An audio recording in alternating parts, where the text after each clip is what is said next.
Assalamualaikum warahmatullahi wabarakatuh. Alhamdulillahilladzi khalaqal mauta wal hayata liyabluwakum ayyukum ahsanu amala wa huwal azizul ghafur. Selamat siang, salam sejahtera kami sampaikan kepada semuanya yang hadir pada siang hari ini. Sebelumnya saya ingin memperkenalkan diri, nama saya Agus Samsudin. Saat ini saya menjadi Ketua Majelis Kesehatan Pimpinan Pusat Muhammadiyah dan diamanahi oleh PP untuk menjadi Ketua MCCC yang baru, yaitu Muhammadiyah COVID-19 Command Center, menggantikan Dr. Corona Rintawan yang sekarang ini bertugas menjadi staf khusus di kantor pusat BNPB di Jakarta. Oleh karena itu, sekali lagi saya ingin mengucapkan terima kasih atas atensi Bapak dan Ibu semuanya pada kesempatan kali ini. Yang pertama, tentu saja Pimpinan Pusat Muhammadiyah ingin menyampaikan duka yang mendalam atas wafatnya kurang lebih 469 yang terpapar oleh COVID-19, termasuk diantaranya adalah petugas medis, para dokter dan perawat. Mudah-mudahan kita berdoa mereka diberikan ampunan oleh Allah Subhanahu wa Ta'ala dan insya Allah menjadi syahid di dalam wafatnya. Bapak dan Ibu yang saya hormati, pada kesempatan siang hari ini saya ingin mengupdate setelah 1 bulan MCCC dibentuk oleh pimpinan Muhammadiyah sebagai bagian respon Muhammadiyah terhadap kemanusiaan.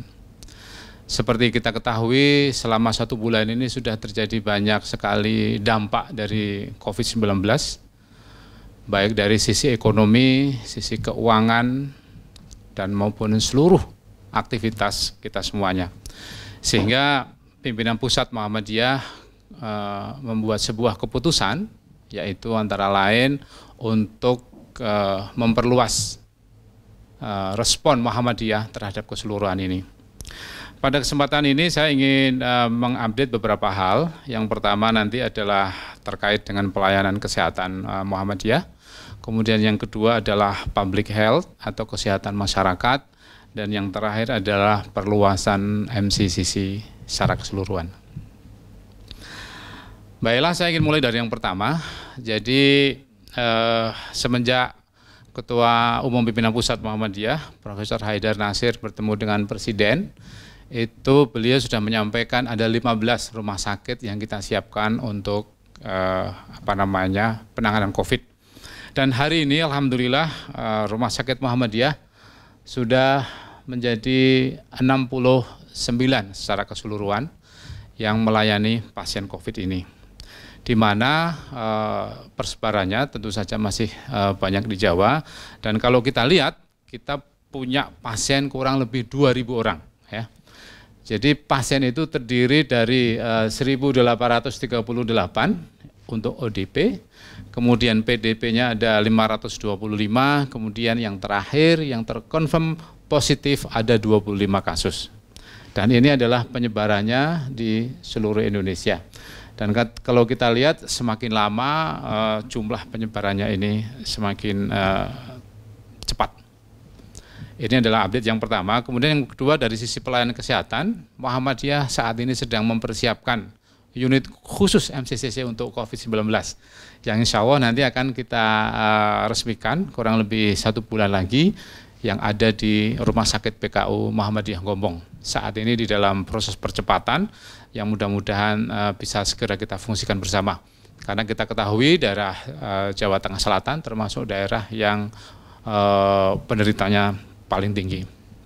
Nah, tentu saja ada banyak tantangan, dan tantangan yang utama bagi kami sekarang ini tentu saja hampir sama dengan yang lain, yaitu terkait dengan APD, ya, tentang APD. Kemudian yang kedua adalah masker dan seterusnya, yang ini menurut kami tetap dibutuhkan dimanapun berada. Kami tentu saja sudah mengusahakan dari banyak tempat, tetapi kalau kita lihat kebutuhannya, kita masih membutuhkan cukup banyak. Karena kami perkirakan bahwa kalau ini berlangsung 3 sampai 4 bulan, maka tentu saja kebutuhan itu akan tetap ada selama beberapa bulan mendatang. Itu adalah dari layanan kesehatan. Nah, update yang kedua adalah dari public health atau kesehatan masyarakat. Salah satu divisi kami sudah membuat program-program kesehatan dan saat ini sudah ada 16 panduan kesehatan, baik yang berupa medis tentang pencegahan COVID, tetapi juga termasuk hal-hal lain yang terkait dengan tata cara beribadah, kemudian terkait dengan masalah keagamaan. Nah, ini penting sekali yang kemudian kita sebarluaskan, tidak hanya kepada warga Muhammadiyah, tetapi tentu saja kepada seluruh masyarakat di Indonesia. Yang kedua adalah penggunaan aplikasi Safari yang telah diperkenalkan beberapa waktu yang lalu, dan alhamdulillah sudah cukup banyak dinikmati. Masih perlu ditingkatkan, baru sekitar kurang lebih 7.000 yang memakai akses ini. Tetapi kami yakin akses ini membantu teman-teman atau Bapak dan Ibu sekalian masyarakat Indonesia untuk lebih memahami. Safari adalah singkatan dari sadar faktor risiko sendiri. Jadi dari aplikasi ini seandainya kita masuk, maka kita bisa input beberapa pertanyaan, ya. Kemudian setelah itu ada advice dari aplikasi ini. Tolong silakan menggunakan. Bisa diunduh di Play Store maupun di Google Store. Yang terakhir adalah konsultasi. Layanan berikutnya adalah terkait dengan konsultasi psikologis maupun konsultasi keagamaan. Dan ini adalah bagian yang tidak kalah pentingnya dengan bagaimana masyarakat menanggapi secara keseluruhan terhadap COVID-19 ini. Kami mempersiapkan dan kemudian insya Allah nanti paling tidak ada 3. Satu adalah konsultasi psikologis, kedua konsultasi keagamaan, dan konsultasi yang terkait dengan ekonomi dan lain-lain. Yang terakhir terkait dengan update adalah perluasan MCCC. Pimpinan pusat mengamanahkan kepada kami untuk supaya MCCC tidak hanya kepada pelayanan kesehatan, tetapi juga kepada respon secara keseluruhan mengingat dampak COVID-19 ini begitu luas. Kita sudah melihat di berbagai media adanya pemutusan hubungan kerja, ada kesulitan ekonomi yang dihadapi khususnya di kalangan tertentu, yang ini menurut kami memang memerlukan bantuan-bantuan yang khusus. Oleh karena itu maka kemudian MCCC memperluas jaringannya sehingga sekarang ini sudah dibentuk ada 23 MCCC di tingkat wilayah Muhammadiyah seluruh Indonesia. Harapannya setelah itu mereka juga melakukan kegiatan-kegiatan dan kalau diperlukan nanti bisa membuat MCCC di tingkat daerah maupun cabang. Nah, yang kedua adalah apa saja yang sudah dilakukan di samping perluasan ini. Nah, kita bisa melihat di lapangan kita juga sudah turun langsung, terutama yang terkait dengan penyemprotan desinfektan beberapa waktu yang lalu, hampir seluruh Indonesia sudah melakukan, ya. Kita kurang lebih sudah ada ribuan titik yang kita semprot dan kemudian kita bantu dari sisi peralatan maupun bahan-bahannya. Yang selanjutnya adalah terkait dengan sekolah-sekolah, ya. Kita sekarang sudah memfasilitasi terkait dengan sekolah-sekolah Muhammadiyah ini sekarang untuk belajar online. Sekarang ini sudah kurang lebih ada 46.000 sekolah Muhammadiyah yang kemudian melakukan belajar online menggunakan aplikasi yang kita punyai dan ini kita monitor setiap bulannya. Tentu saja ini baru di tingkat sekolah menengah dan dasar, tetapi untuk universitas khususnya sudah semuanya melakukan belajar online. Dan yang terakhir adalah terkait dengan ketahanan pangan dan sosial ekonomi. Jadi sudah mulai dilakukan, ya, pembagian sembako misalnya, atau juga model-model ketahanan di desa, di ranting yang dilakukan oleh Muhammadiyah di level level cabang dan wilayah. Seperti kita ketahui misalnya minggu lalu PWM Jawa Timur sudah mengalokasikan sebanyak 20 miliar rupiah digunakan untuk pembagian sembako sebanyak 200.000 sembako. Dan ini adalah update dari kami. Saya ingin mengulangi, 1, pelayanan kesehatan kita sudah lakukan 69 rumah sakit. Kemudian Kesmas kita sudah melakukan membuat buku panduan, melakukan edukasi, dan sekaligus juga memberikan layanan online secara khusus. Dan yang terakhir ada perluasan fungsi MCCC, termasuk di dalamnya adalah ketahanan sosial, kemudian ekonomi, dan juga proses-proses pembelajaran di sekolah-sekolah Muhammadiyah.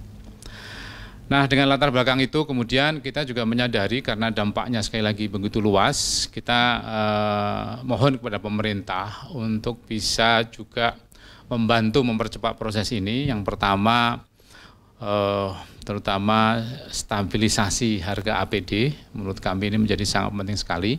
Sehingga support dari pemerintah, kita sangat berharap pemerintah bisa memfasilitasi sehingga seluruh penyediaan APD di Indonesia ini, khususnya di rumah sakit bisa berjalan dengan baik. Yang kedua, supaya rumah sakit kita ini dan tidak hanya rumah sakit Muhammadiyah sebenarnya, rumah sakit di seluruh Indonesia ini bisa terus berfungsi dengan baik. Maka kami berharap yang pertama dari BPJS itu juga mampu mempercepat proses-proses yang ada, ya, mempercepat proses-proses yang ada sehingga proses pembayarannya tidak terlalu lama. Kalau bisa 1 bulan langsung dibayar di bulan berikutnya. Termasuk di dalamnya jangka pendek adalah diperolehnya saya yakin untuk pengetesan atau PCR tes COVID-19 dengan menggunakan PCR ini bisa dilakukan juga dengan alat gene expert yang dimiliki oleh banyak rumah sakit di Indonesia.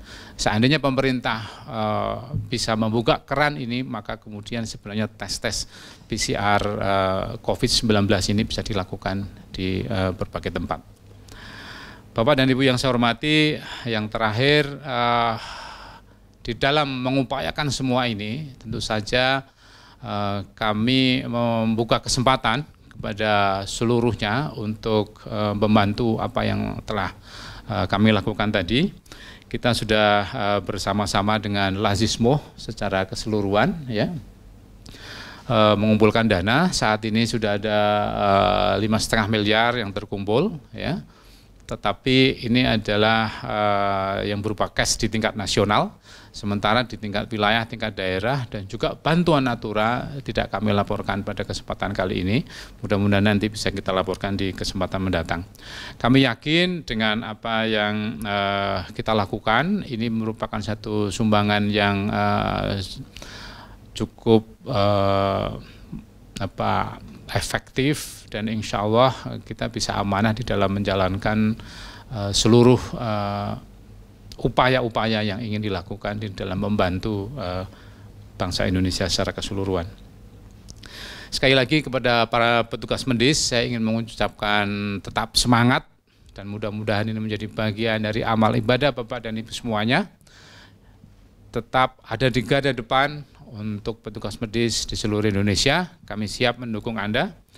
Untuk warga Muhammadiyah tetap menjadi pelopor untuk menghadang COVID, dan kepada seluruh masyarakat Indonesia, mari bersatu kita hadang Corona. Terima kasih. Wassalamualaikum warahmatullahi wabarakatuh.